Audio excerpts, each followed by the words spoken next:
All right. So, Bonnie J. Stories, The Angry Black Girl and Her Monster, is a modernized retelling of Mary Shelley's Frankenstein, set in the projects with an all-black cast, a self-consciously black variation of the Frankenstein story. It is also legibly trans, resisting easy resolution.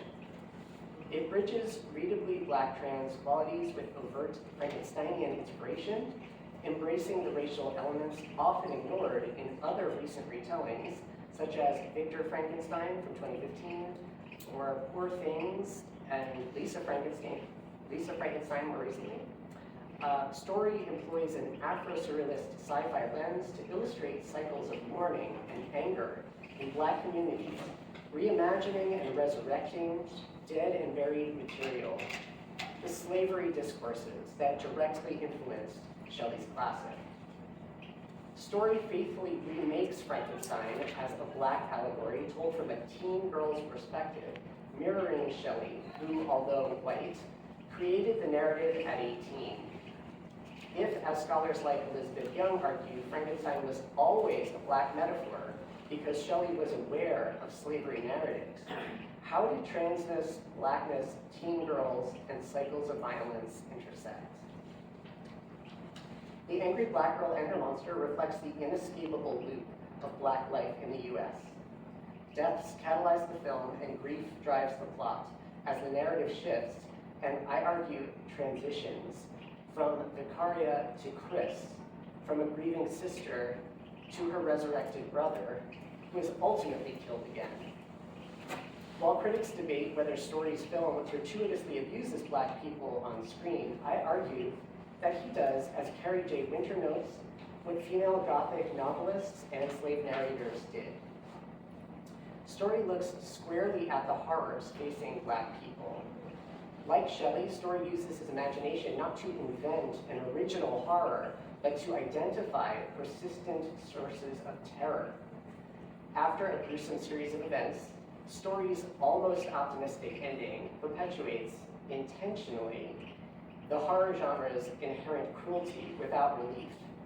It asks, how can anyone be saved when the ones who die and stay dead within the narrative are the young black men? Ultimately, life continues for everyone else while young black masculinity is repeatedly lost. And that should make us all disgusted and angry, and that's the point. The grotesque compels us to look away, but it's in the act of looking away, the unseen, where the true monster lies. Sonia Massey should still be alive. She was shot and killed on July 6, 2024, the same moment that I was beginning to think about what I might put together for this year's SCMS, as proposals are due in August. I had just recently seen this unusual take on Frankenstein. It was being advertised to me on Hulu as something I'd probably be interested in. And I watched it once, but it stuck with me, not just because of its use of horror elements that linger in the psyche and the grotesque images that are difficult to unsee, but because it seemed to challenge the conventional understanding of the classic familiar narrative, raising unsettling questions about the shouldness of who is allowed to live. Former NYPD detective Mark Claxton described Massey's murder as too familiar, stating, "We've been here before and we'll be here again. Without significant structural change, we'll be back here having the same conversation." And this statement evokes a time loop, a sense of being trapped in cycles of violence and systemic failure.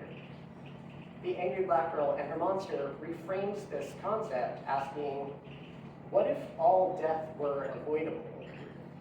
What if death is simply a disease that can be cured? Its tagline is, death can be cured. And this concept is inspired by The Fountain, an homage that Story makes to Darren Aronofsky. In fact, beyond Shelley, Story draws from numerous sources, and I'm not going to name them all.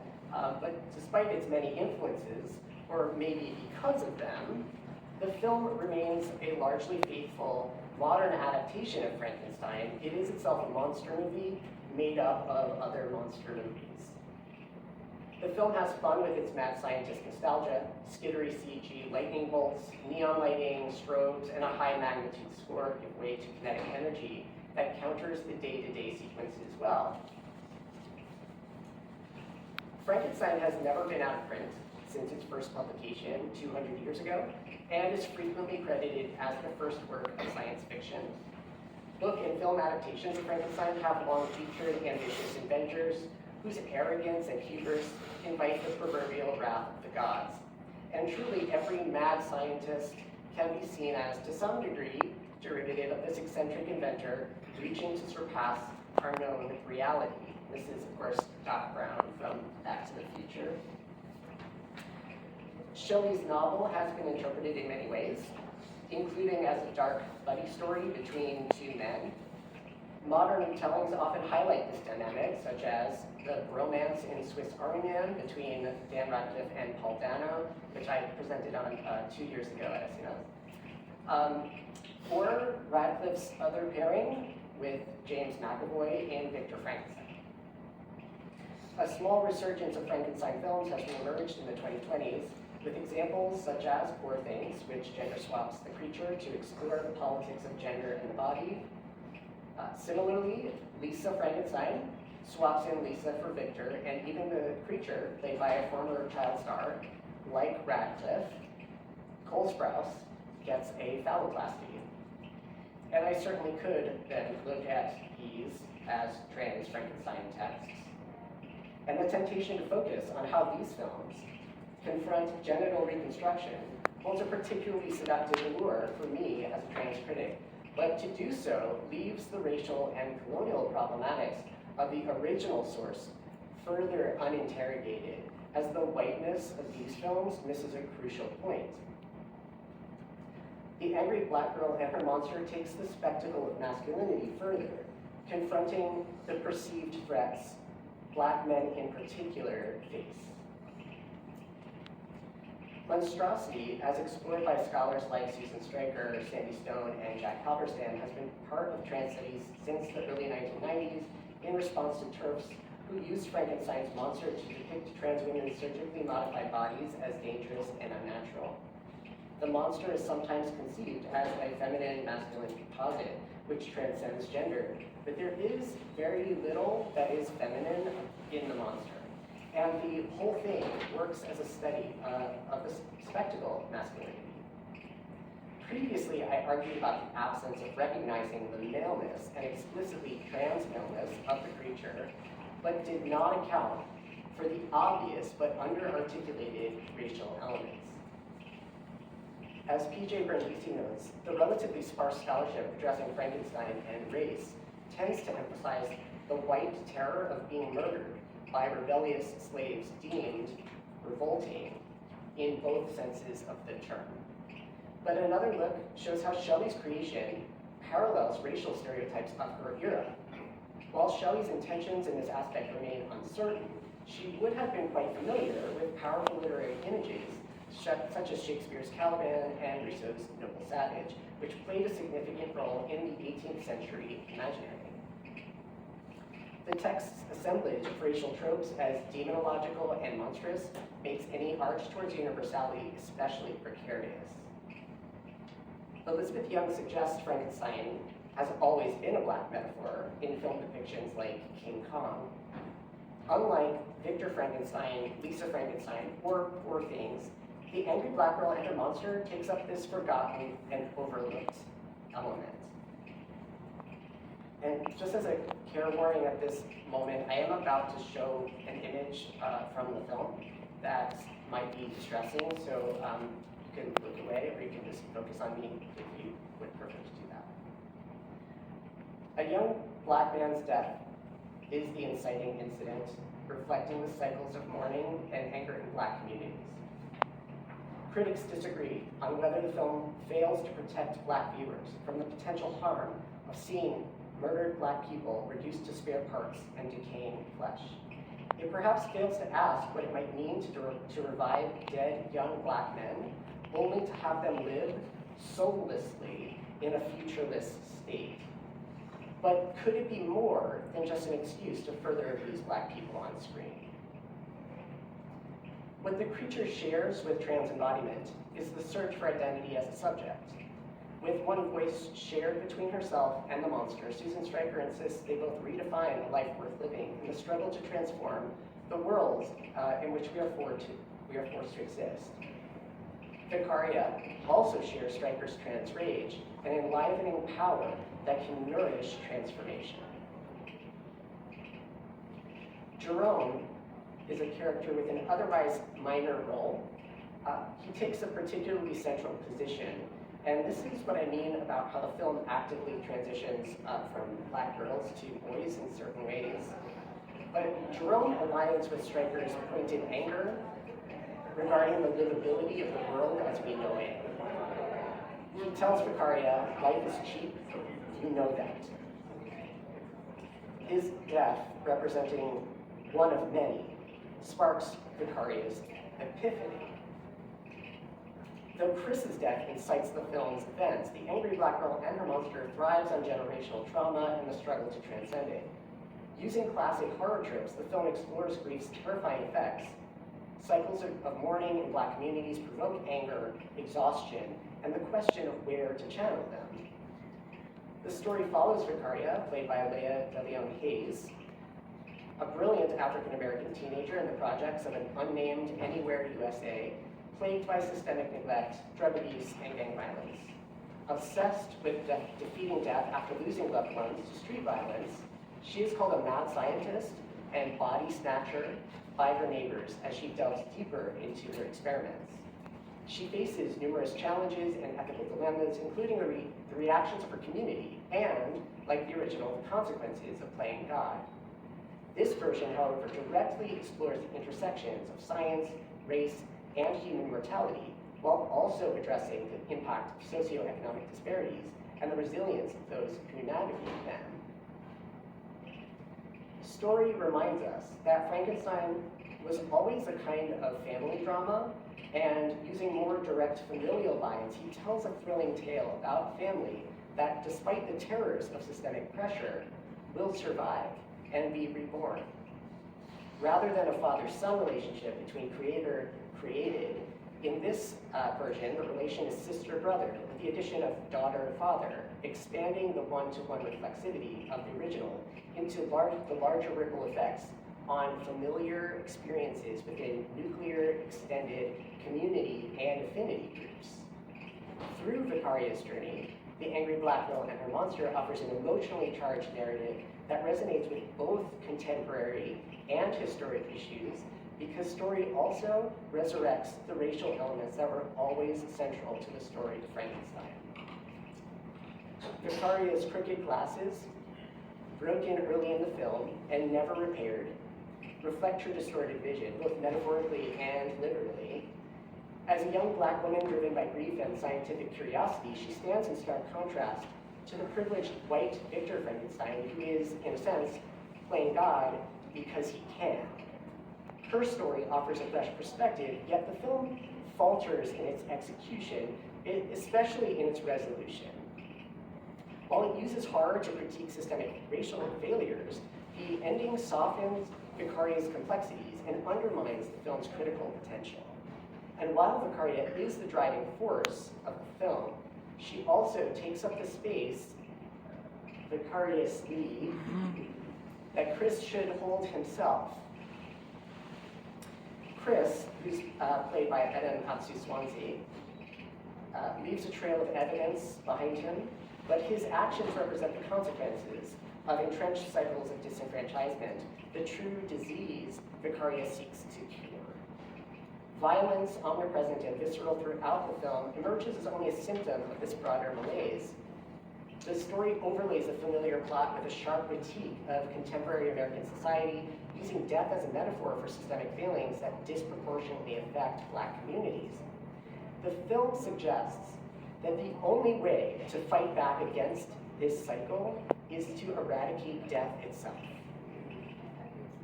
Though a monstrous creature is part of the story, the true horror lies elsewhere. The murder of innocent children, systemic street violence, police aggression, and microaggressions that escalate into broader harm.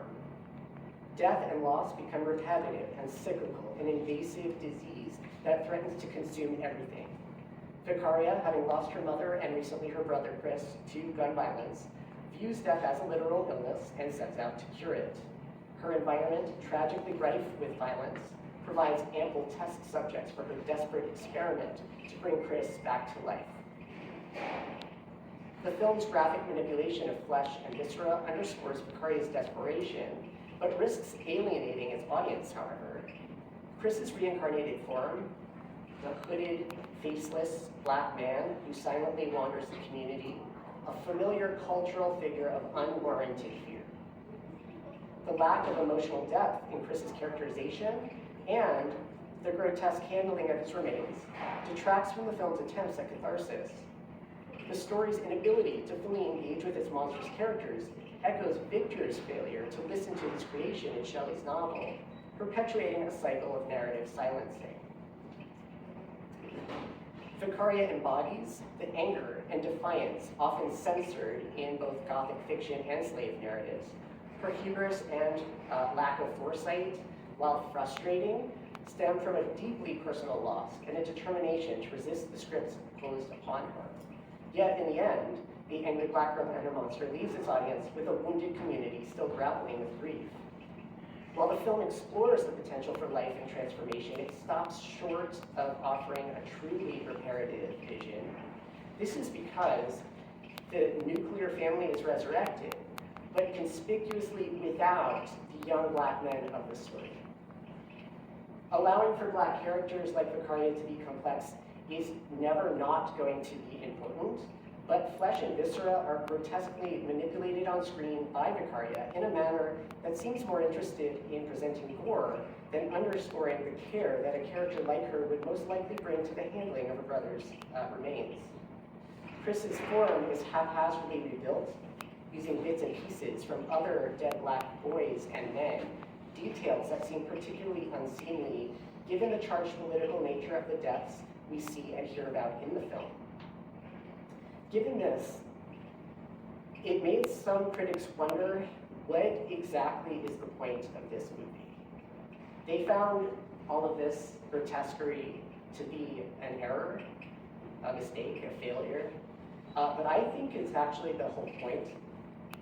It is less that Vicaria's character is desecrating the dead, her dead, or even that there is inherently no way to show Black death on screen without re-traumatizing Black audiences. It's that here, the death we witness neither metamorphizes the effects of watching it, nor offers a fresh take on standard conventions of the genre itself. It invokes an urgent and lived social context. Fixing the Black body in horror is a tricky business, and the angry Black girl and the monster stumbles in the same way its predecessor, Candyman, did. Fundamentally, Vicaria and her neighbors are terrorized by a freakish Black man, but glimpses we catch of his bloated fingers and disfigured face transform him into a fearsome predator. It is difficult to challenge the character's monstrousness when we know so little about Chris, the man. There's no holding back on the brutality story delivers, and the gore is realistic, versus a more splatter approach to match the film's overall tone. The science behind Vicaria's plan is a moot point. Suspension of disbelief is a given in most genre films, so the fact that she takes her plans so seriously and is believable in doing so is a testament to the young actress's acumen. Chris remains largely voiceless, reflecting the visual image of the creature escaping into distant obscurity, emblematic of the narrative's inability to fully engage voices of monstrous creatures. After listening to, yet not hearing his unnamed creation, Victor pursues him, wondering what his feelings were whom I pursued, I cannot know. The resulting work speaks of monsters and for the monstrous, but not with them dialogically, to generate new capacities for hearing otherwise. Susan Stryker speaking back to Victor Frankenstein, if you will but listen to the monsters, the possibility of meaningful agency and action exists. Stories film is a family drama, a coming-of-age narrative, and a community tale of mourning and healing. You have to talk about all the angles stories said about Black-centered art. You can't just talk about glorifying what we're doing, you also have to talk about the pain. You also have to talk about the joy. One standout sequence, halfway through the movie, takes place at a dinner table, just neighbors breaking bread and sharing laughs. Yet Story said that was a really important scene and one of the scariest to film. Metaphors matter to culture and thought, and the examples from earlier, Poor Things, etc., suggest the continuing vitality of Frankenstein for shaping contemporary political critique, and in particular for voicing dissent against elites whose policies are seen as misguided in intention and disastrous in effect. While Story remakes the inherent metaphors of Frankenstein in radical ways, to paraphrase both Elizabeth Young and, of course, Audre Lorde, this film shows the difficulty of using the monster's tools to dismantle the monster's house. We're left with the facade of a happy family in a new version of their timeline, like time travelers, seemingly saved from the cruelty they endured. Yet this image is more fantastical than any of the sci-fi elements in the film, precisely because of who is absent, Chris. Life goes on, but not for him.